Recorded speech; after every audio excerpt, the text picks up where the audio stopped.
Hi friends, and welcome back to my channel. So happy to see you here. Today I'm continuing to answer all of your top questions that I've received since announcing that I became debt-free after paying off over $135,000 worth of debt. If this sounds like something that may help you, stay tuned. Are you guys ready? Are you ready for the big secret? The magic potion I have to get out of debt and to help you get out of debt? There's no magic. The answer is so simple. You need a budget. Did you hear me? You need a budget. That's all there is, you guys. A budget is the answer. A budget is the #1 way we got out of debt and how I know you can get out of debt. No, please just hear me out. Don't leave yet. Don't click out. I'm going to tell you how a budget helped us get out of 6 figures worth of debt. And at the end of this video, I'm going to show you exactly how to make a budget so you can pay off your debt or reach whatever your goals may be financially. I know budgets have a bad rap. Budgets are a 4-letter word. Budgets aren't sexy. Budgets, so restrictive and it's too many rules. I'm an adult. I make my own money. I should be able to spend what I want. But here's the best part. Budgets give you permission to spend. Yes, they give you permission to spend. When you have something in your budget's saying, hey, go ahead, spend the money. I can't tell you how many times I've been at the store and I'm like, oh, I probably shouldn't. But I look in my wallet and I see I have money in the budget for it, and it's like, the money's telling me, go ahead, do it. You have my approval. That's why budgets are so great. And as a natural spender, I love something that gives me permission to spend. Who would have thunk it? And actually, that reminds me, today's question of the day.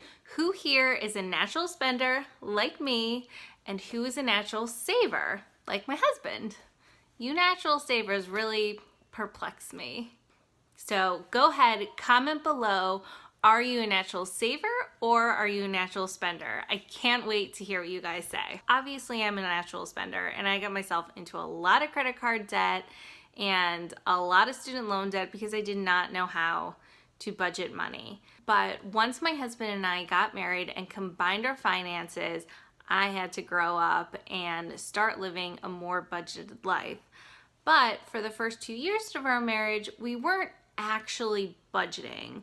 We thought we kind of were, and we were budget-ish, I guess you could say. We were never frivolous, and we thought at the time that we were pretty frugal compared to, I guess, everyone around us. At the time, we were living in New York City. I feel like we said no to a lot. We kind of thought we were in the right direction. Long story, very short, 2 years into our marriage, we were considering going from 2 incomes to only 1. So basically, the reason why we were doing this is because we were thinking about me taking our side business on full-time, which would mean me leaving my full-time corporate job and basically getting paid nothing for a while I tried to get this business up and running. So to even consider this, we had to run all the numbers and see if this is even a possibility. And when we did that, there was kind of 2 big realizations. One, we can do this. This is amazing. We can actually make this happen. And 2, holy crap, we have been wasting a lot of money. If we can just go from 2 incomes to 1 without noticing that much, what the heck have we been spending our money on? I can't even tell you. It was like, you can see the emoji right now. So that's what we ended up doing. We went down to 1 income, and with that, we had to budget regularly.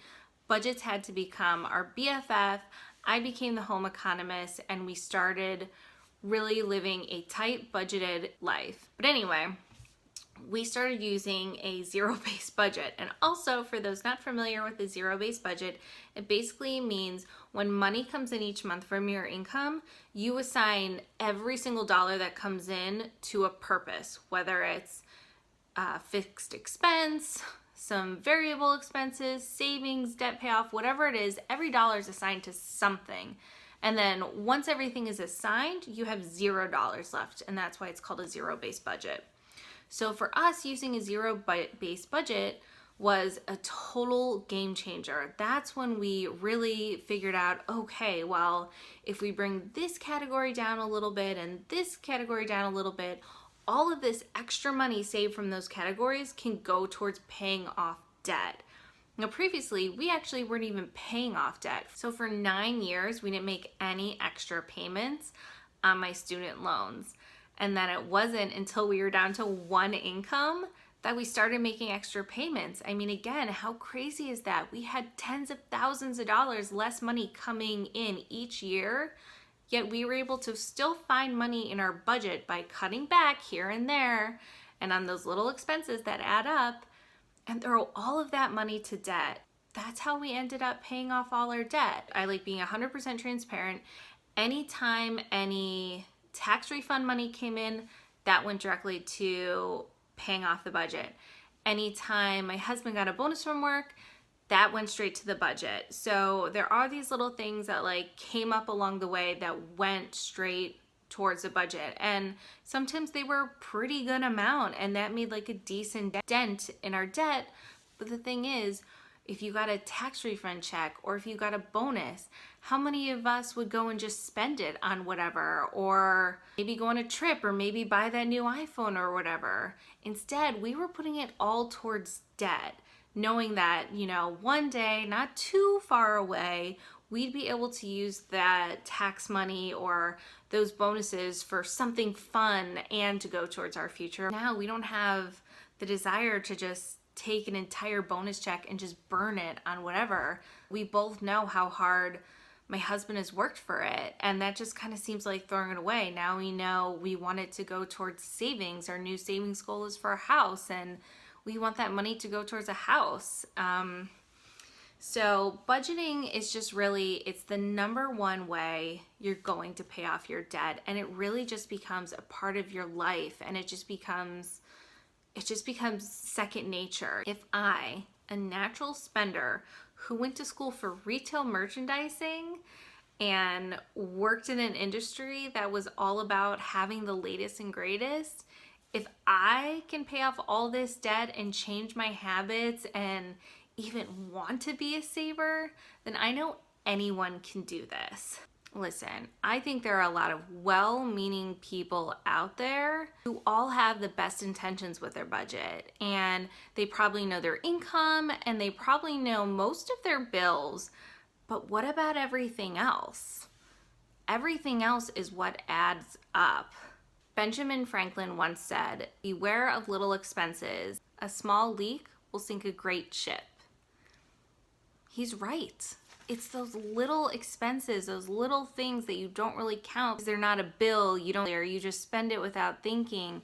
Those are the things that are going to kill your budget. Those are the things that you're doing unknowingly, or things just add up quickly. How many of us have been to Target and you're only getting a few things, and you get to that checkout line and all of a sudden your bill's a few $100s? Or grocery shopping, you just keep adding things to your cart and you're not really thinking about it, and then all of a sudden your bill's $164.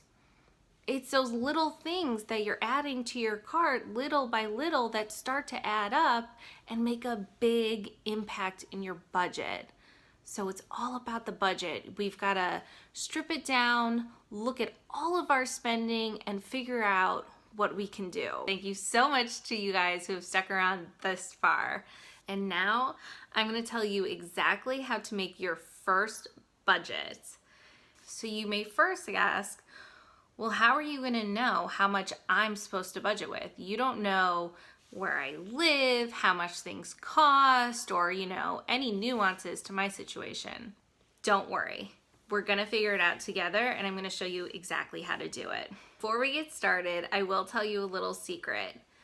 Budgeting is not a one and done deal. It starts off as kind of a trial period, and then once you get into the groove and you're working at it, things may change, and things should and will change over time as your priorities shift, as your goals are achieved, as your goals change, things will change. But the more you do it, the easier it gets, I promise you. So let's go ahead and set up that first budget.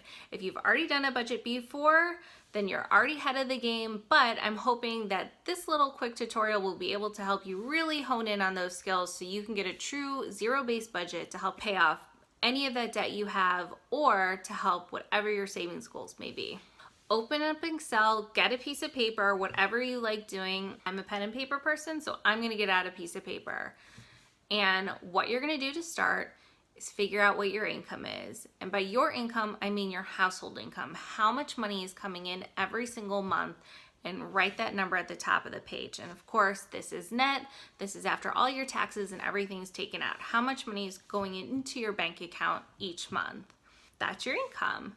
Next, we have to figure out your expenses and how much they are each month.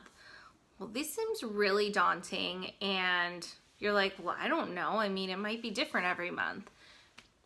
So here's where the bulk of the time and effort is going to be put in for your first budget. And I will say, I apologize in advance. I know this is going to be a bit tedious, but sit down for a few hours, just get it done. To do this, what you're going to do is print out 2 to 3 months worth of credit card and debit card statements. And you're gonna go through, and with different color highlighters or pens, however you wanna do it, you're going to note by category. You're gonna highlight like blue for grocery shopping or green for bills, something like that. You're gonna write down exactly how much you spend over the course of 2 to 3 months for each thing.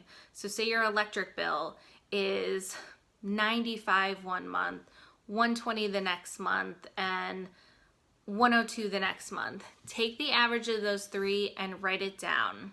And that's what we're gonna start with. So for each category, so groceries, however much you spend in groceries for 3 months, average that out to get your 1 month average. And you're gonna write for every single category. Don't forget your subscriptions, any sort of spending you're doing, write them down. Once you have all that, you write down your list of all your different expenses and then add that up. And then we're gonna subtract all your expenses from your income, and then you're gonna be left with a number. Now, the hope is that the number is going to be a positive number, that there's gonna be money left over that you can throw towards debt or towards your savings goal.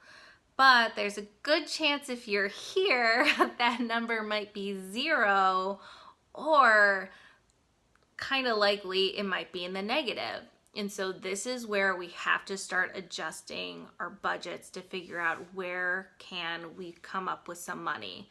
So the very, very first goal is to bring you to 0. And then after we bring you to 0, it's how can we find a little bit of money to throw at the debt. And of course, the more money you can throw at the debt, better, but you have to decide what you prioritize in life. I can't tell you that. Maybe you prioritize organic and really quality foods, and so you prioritize a higher grocery budget. Maybe you prioritize traveling and you really want to still keep traveling in your budget. You know, maybe it's shopping. I don't know what it is, but figure out what you prioritize most. And then from the other things, scale back a little bit. So for us, we found out the number one place we could cut back on with the biggest difference every single month was our grocery budget. For us, that was pretty easy to bring down. And for me, who I love couponing, it was kind of like a fun challenge to see how low I could bring the grocery budget. So that was easy. We also cut back on our entertainment budget. We cut back on our travel budget and our gifting budget. There are other things, but I would say those were probably the biggest things that we cut back to really pay off debt. It's really all about finding balance and what works for you.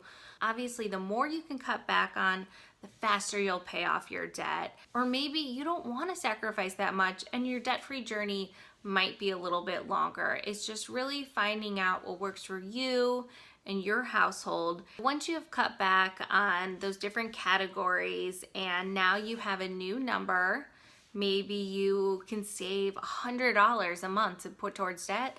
Now that $100 next to it, you put debt payoff or debt snowball, debt avalanche, whatever method you use. And now you have a zero-based budget, meaning every single dollar you have coming in each month is assigned to a specific category. And just like that, you're a budget pro.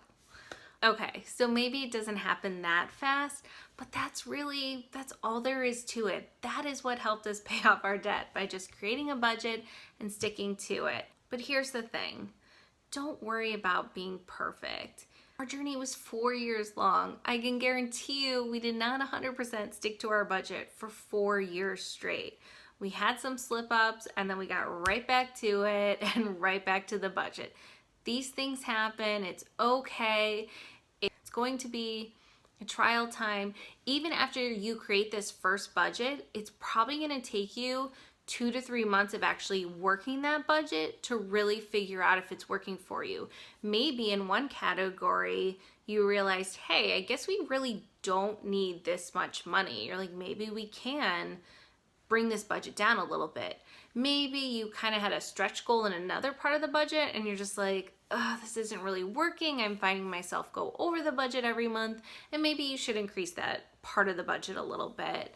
So give it 2 to 3 months to figure out and to really get comfortable with it. And I promise you, you are going to see just huge changes in your finances. Thank you once again for joining me on my channel. I am so happy you were here.